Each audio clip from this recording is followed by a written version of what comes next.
Hello, everyone. My name's Rebecca Edwards. I'm a board member with Elder Abuse Action Australia.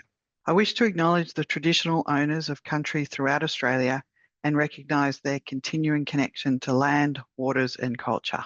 I pay our respects to their elders, past, present, and to any who are joining us here today. I am today on the lands of the Dja Dja Wurrung people in central Victoria, and the smell of spring is in the air, despite it still being a little bit cool outside.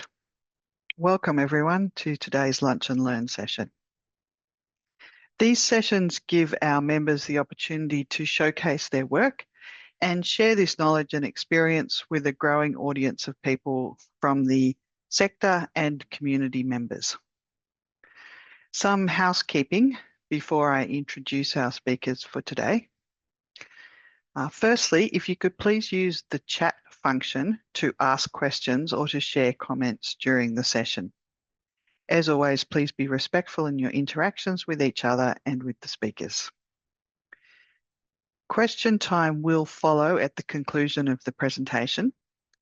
This is when the questions submitted in the chat will be put to the presenters.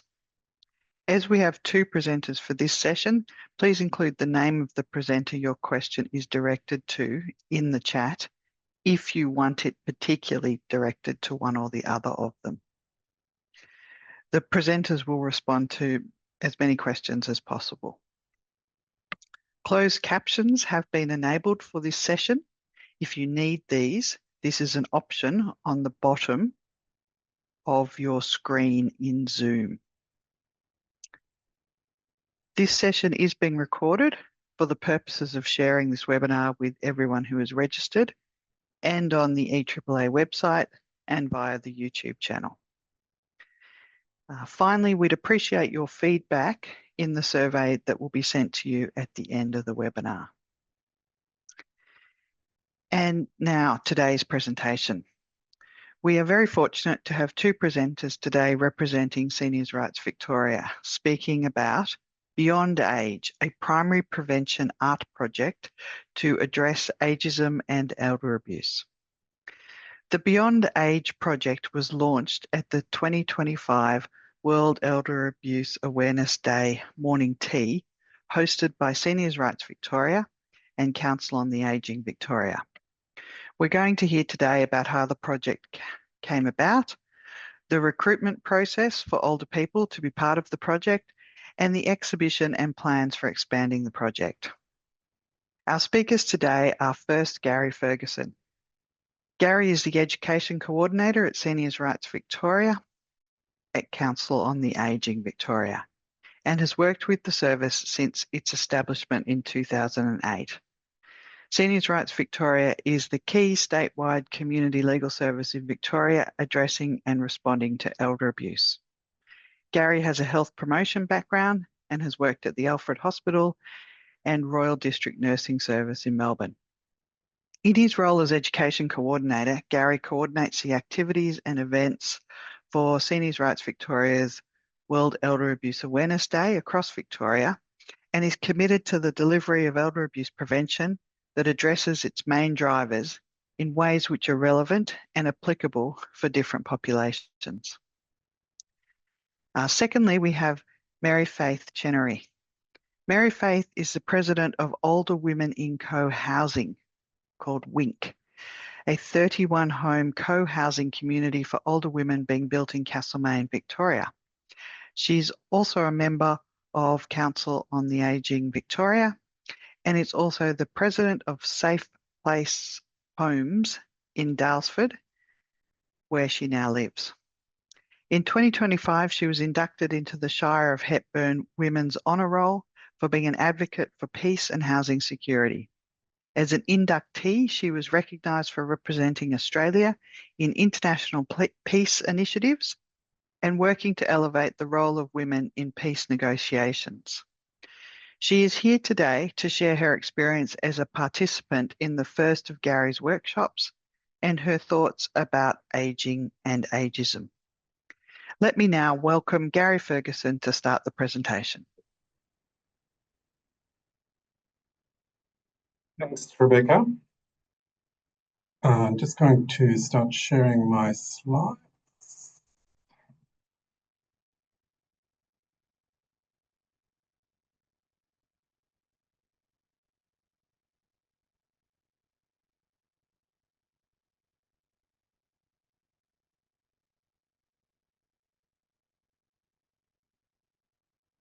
Okay, so as Rebecca said, today we're going to be talking about Beyond Age, a primary prevention art project that was devised by Seniors Rights Victoria and had involvement from our organisation, Code of Victoria, as well. I'd also like to acknowledge the traditional custodians of the lands on which we're meeting and wherever you are. And I'd also like to recognise any elders that might be present here today. Seniors Rights Victoria is the key Victorian agency and service addressing elder abuse. We are a program of Council on the Ageing Victoria, which is a peak organisation representing the interests of older Victorians over 50 years of age. Seniors Rights Victoria delivers elder abuse, prevention and education, advocacy and legal support, and works for policy changes and law reform. To begin with today, what I'm going to do is show you a video of Beyond Age, the first workshop, and it will give you some understanding of what were some of the outcomes and some of the thoughts from some of the participants themselves. Ageism, it just means actively defying it. Ageism is complex, it's very personal, it's individual, it's also systemic and institutional.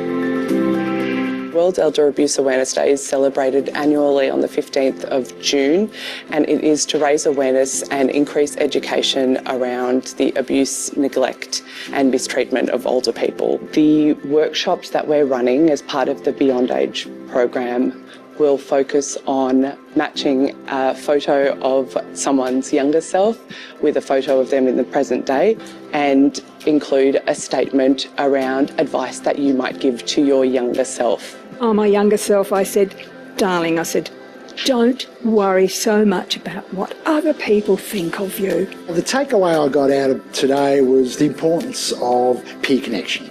There are times when you think you're on your own, but you're not. There's always someone else who can empathise with what you're going through. The purpose of the Beyond Age campaign is to raise awareness around ageism and the connection between ageism and elder abuse. Ageism is one of the main drivers of elder abuse. So by addressing societal attitudes and hoping to shift the attitudes of the broader community in relation to ageing and ageism, we hope to reduce the prevalence of elder abuse in the community. Everyone's experiences are very different. Some have positive experiences of ageing, some have very negative experiences of ageing. It's very unique to the individual. It affects many people in very different ways, from financial to physical and mental health, and people assume that as you get older you lose competence and ability. What I think people got out of it today was this shared experience of what it means to grow older, whether that be negative or positive, and how we adjust to that. And I think that by sharing those experiences and understanding ageism, we can challenge ageist attitudes and behaviours in the community. Help is available through Seniors Rights Victoria's confidential helpline on 1300 368 821. For nationwide assistance, please call 1800 Elder Help or 1800 353 374. You can also visit seniorsrights.org.au for further resources. Okay, so that just gives you a little bit of an overview of what the project is about and some of the thoughts from the participants in the first workshop. Just to begin with today, what I thought I would do is just go through some of the context for this project.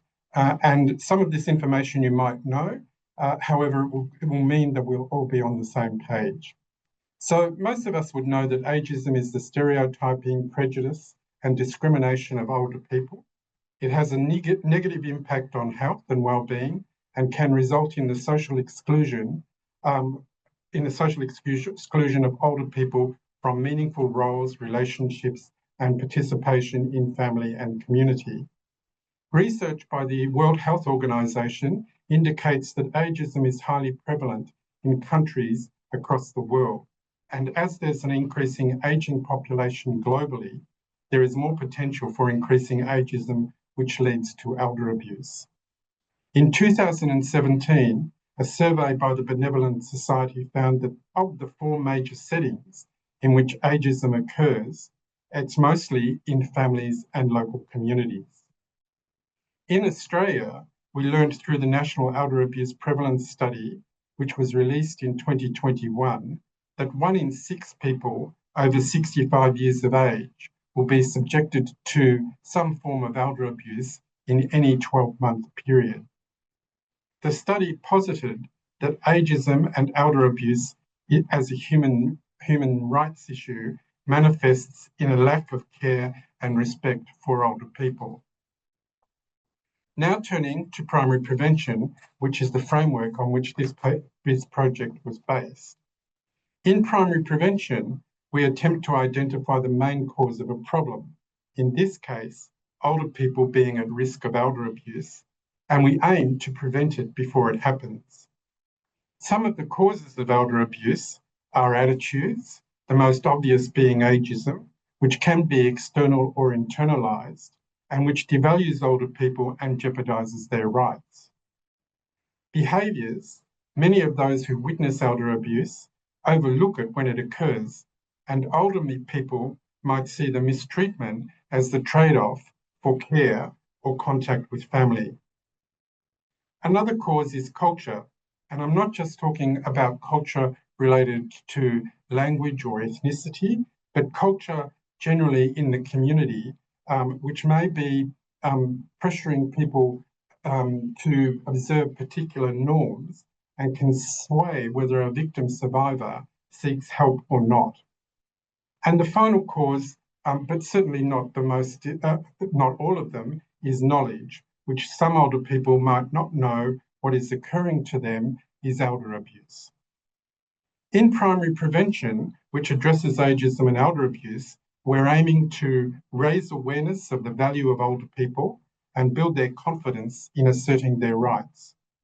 Some ways in which this can be done is through imagery and language that challenges ageist attitudes. The other thing we're trying to do in primary prevention, and particularly in this project, is target influencers such as community leaders, politicians, institutions, and others who can affect change and emphasise that the human rights of older people are as important as anyone else, and that eliminating ageism and elder abuse is a shared responsibility. Over several years of working at local and senior levels of HIV/AIDS community education and prevention, I observed that with appropriate funding, prevention involving members of the community can affect considerable change in behaviours and attitudes. I was also aware of a project called Hindsight that had been designed and staged in Melbourne in 2016 by Kate Hanson and Carolyn Jury of Yarra Plenty Libraries, and which involved older people reflecting on their life courses. The question for me in developing this project was how could these successful projects be extended across Victoria as an elder abuse prevention project, and how could we involve local communities? In email exchanges with Kate and Carolyn, I learned how the participants were recruited, how the photo shoot was held, and the mechanics of staging the Hindsight exhibition so that it roved around the community. A few things that struck me about the Hindsight exhibition was that it was very adaptable and very mobile, meaning that it included cross-sections of the community in various ways. This is an exhibition of the Hindsight banners in one of the libraries across the municipality. As a result of that, Beyond Age project was then devised. And the aims of the project were to raise awareness of and combat ageism and elder abuse in families and local communities, and challenge the negative stereotyping of older people and ageism by promoting ageing as part of the life course. There are two parts of the project which are integral to one another and are interconnected. The workshop provides an opportunity to discuss and define ageing and ageism by articulating what they mean for individuals and identifying common themes, including the negative aspects and highlighting some of the positive aspects or some of the positive outcomes of ageing. It's also an opportunity to identify how ageism may be challenged by seeking ways in which that has been done by some of the participants. The link between ageism and elder abuse is discussed, and we identified the reasons for the project, and we had each participant answer the question, what would you say to your younger self about aging and getting older now? The photo shoot, which is the other part of the project, requires each participant to bring along a picture of their younger self and agree to be photographed at the workshop so that both images with the response to the question can be integrated into a physical and online exhibition. We held the first workshop in March this year, and we recruited participants from the CODO membership, the Council on the Ageing Victoria membership, and we filled that workshop fairly quickly, and it was held at a central venue in Melbourne, which was easily accessible. The second workshop was one which was conducted by one of our collaborators, Wyndham Council in Victoria, which is in the western suburbs of Melbourne, and they recruited differently. They approached one of their master's exercise classes and asked the participants whether they would be interested to be involved, and they agreed.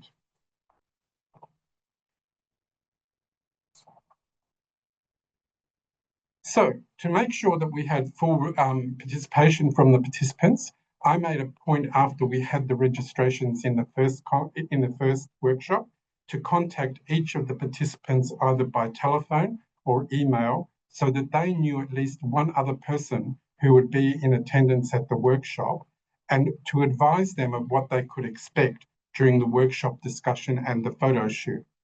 At the same time, I asked them to consider the question and to come with a response to it when they attended the workshop. This resulted in over 90% attendance, with an additional 2 people turning up on the day. The workshop discussion was full and frank. It seemed that having the space to discuss these issues with peers meant that people were more open about sharing very personal stories and experiences. In fact, on many occasions, I had to cut the discussion short so that we could meet the time allocation. Most of those who attended found the experience in the workshop uplifting and rewarding. A professional photographer was contracted for the photo shoot and the production of the video. This was well worth the cost and resulted in a very powerful video, which you've just seen, and some striking sets of images which are displayed. One is displayed here. Taking the photographs on the day was assisted with the support of a very organised admin officer from Seniors Rights Victoria.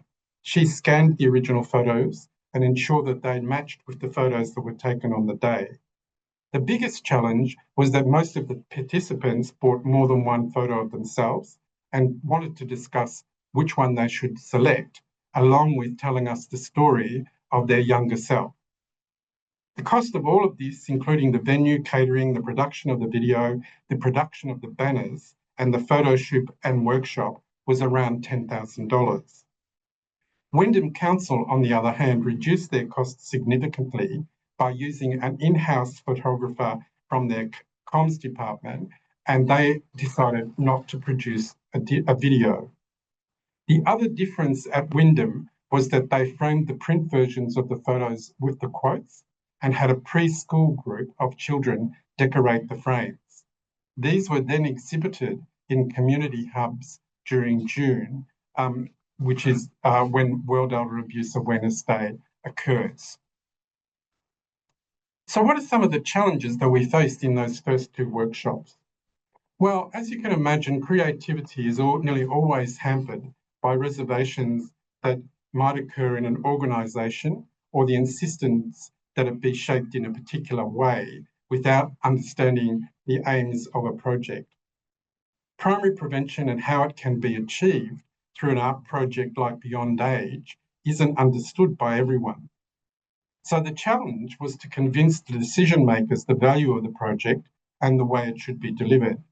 Even then, there was some hesitation, and it seemed the old adage, everyone's a critic, applied in some instances. However, anecdotal feedback from the participants after the first workshop and the final launch of Beyond Age at the 2025 World Elder Abuse Awareness Day event at the Melbourne Town Hall spoke volumes of its impact and was very convincing of its values. Funding for these types of projects needs to be more forthcoming. If we're to challenge ageism in families and communities and therefore prevent elder abuse, appropriate funding needs to be available for these interventions. Some research shows that education or intergenerational activities or both can impact positively on reducing ageist attitudes and elder abuse. Some people see the photo shoot as the project. However, without the workshop and the discussion around ageing and ageism, the aims and objectives aren't achieved. In addition, the physical display of the photos and quotes generate a whole new conversation with those beyond the workshop.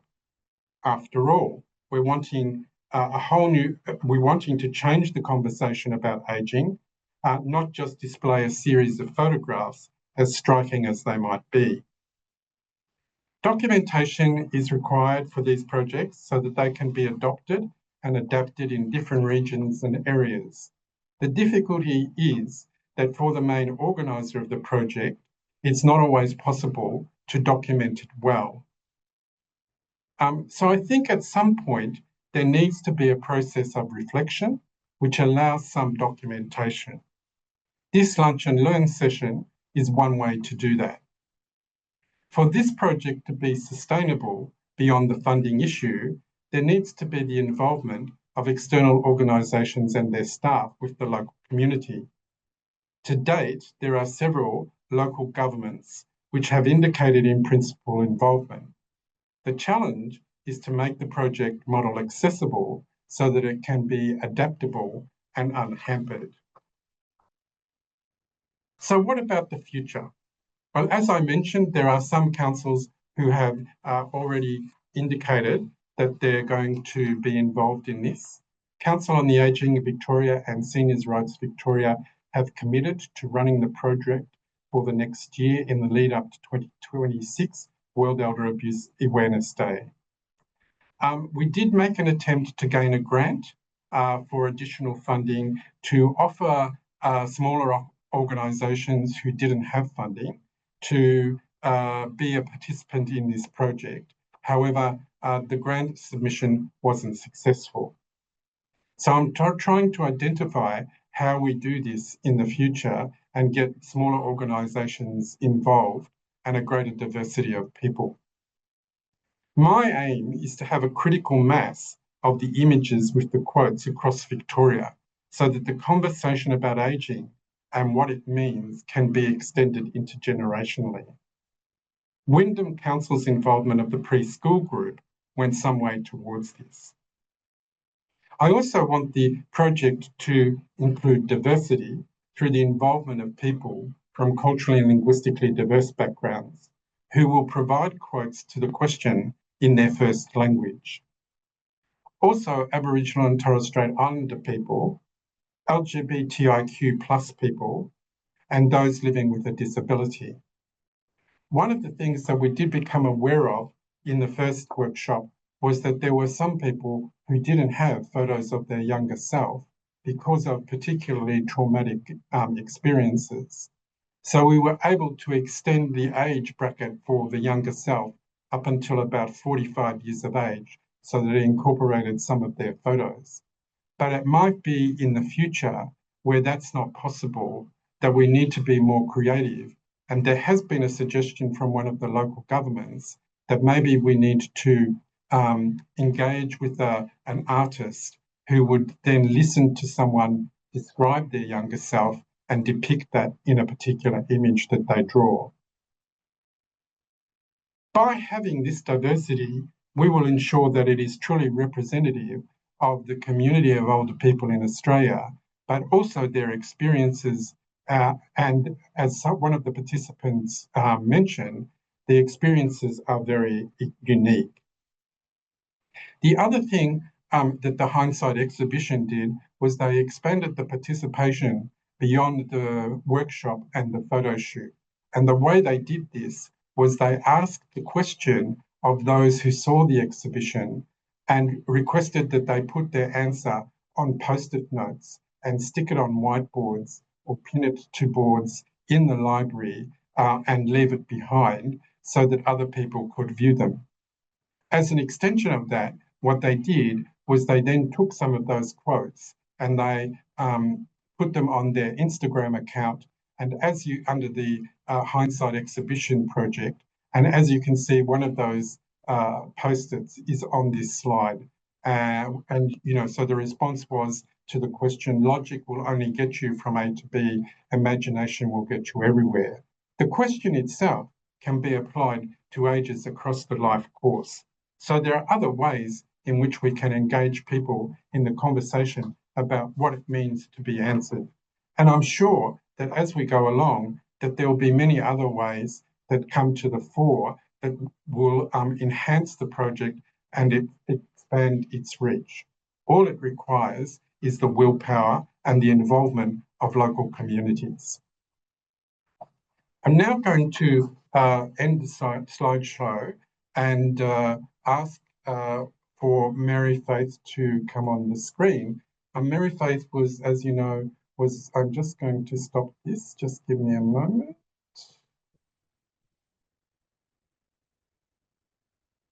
Mary-Faeth, as you know, was one of the participants in the, I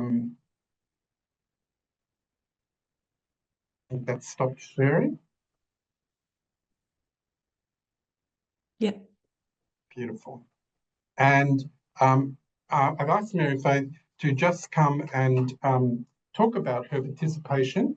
And so one of the things we're going to do, once I find it, is I'm going to interview her now about her participation, and she's going to give us some of the responses. And I think this is really important because while I can talk about the framework and what happened and where the future might go, I think it's always important to have the lived experience of someone like Mary-Faeth who will respond to some of the questions that I ask her to give you a better overview of what the impact of this is. So Mary-Faeth, can you say a little bit about the region you live in Victoria, your work in the community, and the reasons you remain active in this work and the activities? Oh, thanks, Gary. I live in Daylesford, which is a tourist and agricultural town, about an hour from Melbourne. And I do a fair bit of volunteering. When I was still working, I volunteered in an organization that was concerned about peace, and I still try to be useful there. But I find myself engaged in housing now. I don't know how I got there, but I did. And I'm, you know, knee deep in it. And it's an important issue that needs work, especially because it affects older people quite significantly. I stay active because it's my nature and background, and I really do want to help people. I'm also aware that older women are the fastest growing group of homeless people in Australia, and that certainly gets my attention. Another aspect of this particular project is I have had one experience of observing elder abuse when I held power of attorney for an elderly friend, and I ended up at VCAT with that. And I was astonished at the impact of this and the lack of knowledge in the community around elder abuse. Mm-hmm. Thanks for that. And what were some of the reasons you put your hand up for the Beyond Age workshop in March this year? I remember the day I saw it, I thought, what a creative idea. And I instantly signed up because I didn't want to lose a place in it. I thought not only would it help me reflect on my own life, and the question about what would I say to my younger self is terrific, But I would also meet some others, learn about a relatively new area to me, elder abuse, and I would reach out a bit beyond my own local community. Yeah, okay, great. And how have you experienced aging in your life from a personal perspective within the broader community? Well, it's interesting because I'm very fortunate to have good health. And so in some ways, aging just happened alongside, you find yourself older. I've had white hair for decades, so that hasn't been noticeable. But now I am beginning to notice a few things, including the time it takes to remember a word or the occasional body complaint. But fairly recently, I had an experience where I realized I was invisible to a whole lot of people. I was standing at a crowded counter and waiting to be served, and became aware that all the younger, taller people were being served before me, despite the fact that I was in front of them. And that was a very surprising and disappointing observation. It made me pay attention both to my own experience, but also to that of elders around me. And I'll probably stand up for myself better, but also better for others in the future, because that's not on. That Yeah, I just really wasn't aware of it, and it has brought that to my attention. yeah. I think there were a few participants in both the workshops who talked about that invisibility factor as an older person and noticing it as they got older. Mm. In your response to the question, what would you tell your younger self about getting older now? You said, stay positive, identify the values and aims that are important to you and follow them, be open to change. Can you talk about this and how you've maintained it in your life? And were there difficulties in doing it? And if you are able to or prepared to talk about that, and how did you address them? I've had the good fortune of always being a positive person, and yet I can remember as a younger person being uncertain where I was headed and how I was going to be able to help in the world. I started off working in children's camps in the US, and then outdoor education in Australia, and now housing for women and the broader issue of housing in Australia. I think I have been open to change, though what I see now is that I need to be more aware of where to be open to the thoughts and actions of younger people, as they are and will be running the world when I'm gone. And Mm-hmm. it's interesting that it's about ageism, but I feel I might have a slight dose of ageism about younger people. Yeah. So it works both ways. It does. And I see that a little bit in workshops that I run when I talk about ageism. Um, the group that I talk to are usually people over 60 years of age. And, I'll often hear comments like, the younger generation don't know how to respect people. And then I talk to them about younger people who are closer to them, and their views change quite considerably. So this generalized statement becomes challenged. And it's a bit like that, I think, in terms of older people and trying to challenge the stereotypes and the generalizations that people apply to older people with this particular project. What were some of the takeaways from the workshop, and how did you feel at the end of it? And also, you attended the launch, so maybe you could talk a little bit about that as well. Yeah. I found it a really valuable experience from the workshop where we talked about our feelings about aging and had the pictures taken, to the opening. It was great to expand the circle of older people who I knew and heard from. Their lives were often quite different from mine. It was quite a diverse group, which was terrific, and it was good to hear other points of view. At the opening at the town hall, and I have to confess that I found the town hall I thought of it as a prominent place, and I thought, gee, it's great that they're doing it there. It should get some attention from that. But we heard there from Robert Fitzgerald, the Age Discrimination Commissioner, about aging and elder abuse, and his talk was extremely informative and inspiring to see someone still very committed to knowing about and addressing the problem of elder abuse. There were lots of parts of the process of the workshop that were very useful, going through the photos and picking one that would do, and that was a very good reflective process for me. It probably would have been fun if I had done that with some other people, maybe a neighbor or someone. But and I can imagine that that could be expanded a little bit so that that process, maybe you do have time to bring some other pictures that you would choose from. Choosing a few words, and you kept siphoning it down to even fewer words. That was challenging, but a good and stimulating process. And certainly coming together with others my own age within the workshop setting was really valuable, even though it was only a few hours. I think it demonstrated how coming together in person is such an important part for us. When I came to the opening and saw some of my table mates from the workshop, they remembered me, and that was very meaningful.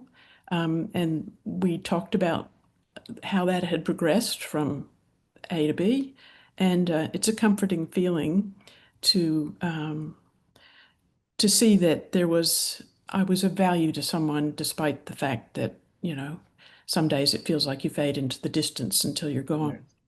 Yes, yes, great. That's fantastic. Okay.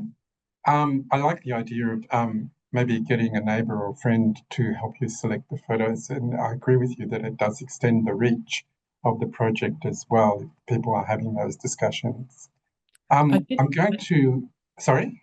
I was just going to say, I did put the photo that you gave us on my Facebook page, and it generated quite a lot of conversation with my friends, past and present. And I actually believe it helped put the conversation about elder abuse farther out there in the world. Right.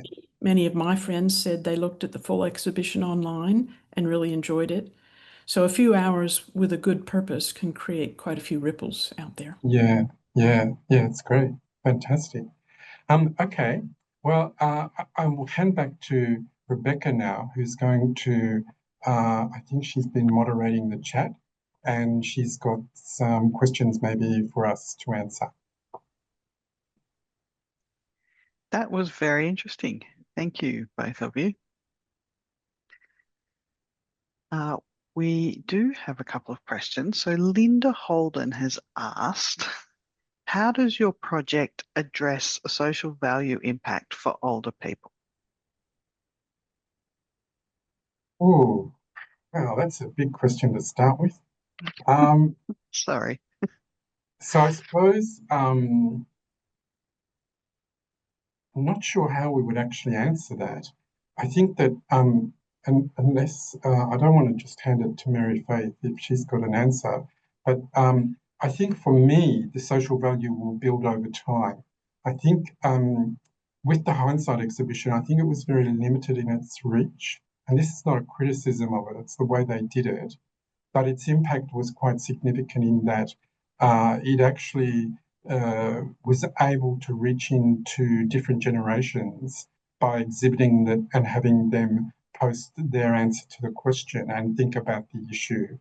I think that to measure the social impact of the project would require us to run it over a few years and extend its reach and have a fairly good evaluation of it, and a well-funded evaluation that would maybe devise a questionnaire to survey people before they saw it, and then to do it afterwards, and then to do it again maybe 6 to 12 months down the track to see where it was then.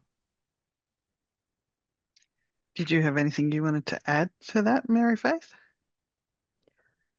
There's many directions it could go. I certainly think the social impact is there, and I suppose even a simple questionnaire to the participants in the workshop 6 to 12 months down the track would give you some insight into what people like me felt about it and how, because it has spread. It certainly has spread. My awareness of elder abuse is substantially different now. Because of participating in the workshop and the project. Yeah, great. There's a second question from Linda, which is again about sort of the bigger picture impact of the project. So how does the project address government ageism? And she gave some examples of things like licenses to drive, as an example, and maybe even things like seniors cards. So I think Yeah. licenses, once you hit a certain age, you only get a shorter period Yeah. for your license. Yeah. It's a great question, which usually means if someone says that they really don't know what the answer is going to be. And I don't really. However, my approach to this, and certainly in talking, and it might answer the question, in talking with local government who are interested in participating in it, is not to be restricted by what we did. We did it in a particular way and within a particular framework with a small group of people. We're going to do another workshop in October as part of Victorian Seniors Month on October the 9th at the same venue. And people can find out about that on the Code of Victoria website. However, I think what would need to happen if we were to move to those sorts of issues is we would have to move to a much greater multimedia approach to it. Not just an exhibition of banners and online exhibitions, but possibly videos and discussion around what does it mean for older people if you do restrict their licenses. And so a bit of a comparative thing. And I'm just, talking about this off the top of my head. I'm not saying that this is what we're going to do, but I think that being open to ideas means that the project can evolve and morph into looking at those wider issues that impact on bigger populations of older people. Yeah. Mary-Faeth, did you have anything to add? Or? No, I might let it go at that. It was a good answer. Yes. So I've got a question from Julie, who's commenting first what a wonderful project it was, but also just asking how many people participated in the workshop. And there's also some questions around whether it's possible to share that workshop discussion questions or the document that was used. Sure. So one of the things we've been looking at in building capacity with local government is whether we actually train up people to run the discussion for the workshop themselves and then have the photo shoot. So there's more reach of the workshop and the project and the photo shoot. The questions were very simple. There was only with the question that we asked for the quote, there were about 5 questions. The discussion that it generated was just so rich and frank and open, and people wanted to share their experience of what it meant to get older. And that could have gone on for hours. So I'm very happy to share the questions as long as there's acknowledgement that, that it's come from us. But yeah, I'm very happy to do that, and I will send them to James after this workshop so that he can distribute them. Sorry, go. No, please. I was just going to say, as I listened to you and that question and so on, I think there might be ways of expanding the project into intergenerational approaches. I think, for example, our secondary college here would have a photography art group that would really value the opportunity to do something like this, maybe as the photographers, but also in engaging and preparing for it, could learn a lot, and we could learn a lot in return. And I remember a few years ago, Gary, you might remember this better than me. There was a project around the drawing of by secondary school students of people who were 100 years or older. Yeah. And that had some fabulous outcomes too because of that intergenerational relationships that developed. Yeah, and certainly one of the local governments in Melbourne that's interested in it is also thinking about how exactly what Mary-Faeth said, how a photography class at a secondary school could be involved in it, and what that would look like in a workshop setting. Yeah.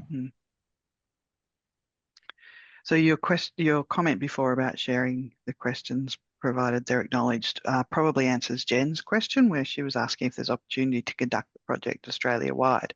Presumably it doesn't really matter where it's conducted. No. No. There's a question from Buzz Rainbow Wolf asking, is Thorn Harbour Health or Living Positive Victoria aware of the project? I know that Living Positive Victoria are aware of the project. There were some representatives from them who attended the launch at the Melbourne Town Hall. Thorn Harbour Health, I'm not so sure. We haven't been in contact with them. There are some other programs that involve LGBTIQ plus communities in Victoria, including Out and About, which is coordinated by Switchboard, which we will be contacting in this second round of workshops to see whether they're interested in being involved in, a workshop and photo shoot that would involve older LGBTIQ plus people in the project. Great. Are there going to be any regional workshops, Gary, with this? There is one, I think. Oh, yes, Mildura. We're going to do one in Mildura. We've already spoken to them. Well, I'm saying we're going to do one in Mildura. We're waiting. We've certainly put it to them and they're very keen. But yes, we will attempt to do them in regional Victoria if we can get local government to host them. The difficulty for us is that, the funding isn't available. And so we are a bit reliant on the model that Wyndham Council used, which was to use their internal resources to, to conduct the workshop and the photo shoot, and then to take it and install it in their community hubs. So if we can get that sort of involvement from local government, yes, we will run it in regional areas. Yeah.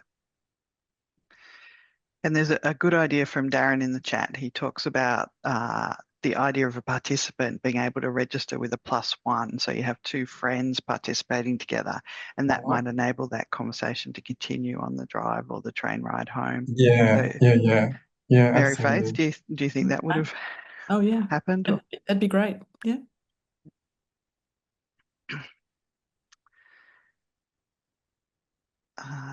So there's another comment saying from Linda saying she thought that this project was very good and would love to see it extended to other areas because the project allowed older people to see themselves as human beings in society. Yeah. I was thinking that one of the ideas that there are many ways you could do this, but as this evolves over time, building on my experience of invisibility, I think that concept itself of older people becoming invisible could be a creative jump-off point for art, photography, quotes, etc. As another way to extend this project so that the learning keeps going as it evolves over time. Well, someone suggested that there could be billboards of the photographs at railway stations or places like that, very visible places. Yeah, and look, I know of other projects which started out fairly small, but then as, awareness of them increased by funders, there was more money put into them, and it did lead to those billboards being developed across railway stations and tram stops and bus stops and that. So I think, that would be my dream if that was happening, say, 2 years down the track. Yep. Gary, are you happy for people to contact you directly if they're, like there's a few people in the chat saying that their groups might be interested in the project? Sure. Great. Another few people talking about how good it would be to have the posters up in all sorts of different places. Could encourage tours, a bit like the painted silos, maybe. Yes. It was really helpful. You provided us with a, I don't know what you call it, a media thing that we could put on our Facebook pages or Instagram or whatever. And that was really handy because that's not my skill set. And to have that generated out of something like this could be good. Yep. sorry, the messages are going off now. They started off quite slowly. There's a question from Donna about whether there are future plans to follow up with participants to see if there's been any positive or negative impact since taking part in the project. Look, I'm not good at evaluation, I have to tell you. It requires so much work. I'm good at the doing, and I just wish someone would come along with me and say, I'll do the evaluation. I would love to, and I think the thing is that we always see evaluation or that sort of surveying or follow-up as being very difficult, but I think it could be achieved just like a video. It could be something that we actually go and talk to a few people who have done the workshops and ask them those questions, maybe 6 to 12 months down the track, and make a video of it, rather than asking people to fill out a questionnaire or a feedback survey. What I find with feedback surveys is that everywhere you go now, you get an email within like an hour of wherever you've been asking you to provide feedback. And I think people are a bit jack of it. So I think we have to become a little bit more creative. And either we do that in different formats, or we have people who actually do it with the person together in person. So, I've At seen the time or afterwards? So sometimes, you see at festivals, for example, can we just ask you a few questions and we'll just record the answers on our tablet or something. So it might be something like that we do a little bit further down the track. But at the moment, that is not in the pipe works, I have to say. Yep.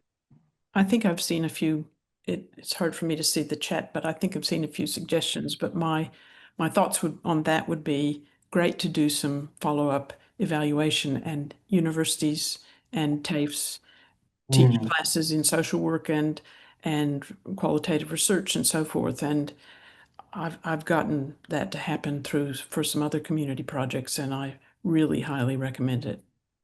That's a good idea. There's also somebody in the chat offering to help with evaluation, Gary. So perhaps she could contact you through Seniors Rights. Yep, I've put my email in the chat as well so that people can contact me directly. James, do you mind? Yeah, it is now in all of the chat. Sorry, it was just in the panel. Yeah, I know. I saw that. I changed it. Yep. Yeah. Thank you. Helen Wallace is saying that this is just great, high quality grassroots work. Congratulations. Thank you. Is this the way to achieve a societal shift on ageism and elder abuse, or do we have to do something entirely different to get big scale change? That's a good question. That is a good question, and it goes back to from small beginnings. And I think that this is the start. I don't think it's, by itself, it will be enough. I think it needs to be extended. I remember when I was working in health promotion, we always had a view that a campaign is not just about posters and print materials and print resources. It's about creating opportunities to have discussions and, as I said before, influencing decision makers and government to change their attitudes towards funding these sorts of projects. So I think, my view is that even though we've committed to it for a year, that, I will be aiming for it to continue beyond that and be self-sustaining, so that it does see a wider shift in how people see ageing and ageism in the community. Mary-Faeth might have another point that she wants to make about that, but I think certainly this is the beginning of that sort of development. I think it certainly can evolve. I think it's a wonderful kernel, and for me, it was a great project to be part of, but I can also see the expansion of it. And considering my lack of knowledge about elder abuse and aging issues, and how I feel that at least my knowledge is beginning to crack open, I look forward to seeing ways in which that might expand through like a webinar like this one, because there's plenty of room for growth from here. Yep. There is a comment from Joan Marie noting that she is housebound and is finding that she's even more invisible in that aged group, and whether there's some possibility to include people in her situation in these sorts of projects as well. Sure, sure. And one of the things we have definitely done with the online exhibition is we've made it so that people can participate without attending the workshop and answer the question, and then that's uploaded to the online exhibition. But it does raise for me the question of those people who maybe are not as mobile and can't attend workshops, or who are not in a position to be able to scan or take the photo, as to what we could do with that. And I think certainly in building capacity, what we would want to do is try and, enable people who were maybe, training up or, assisting to facilitate the workshops, to include that in their scope as well. I think it's a very interesting point.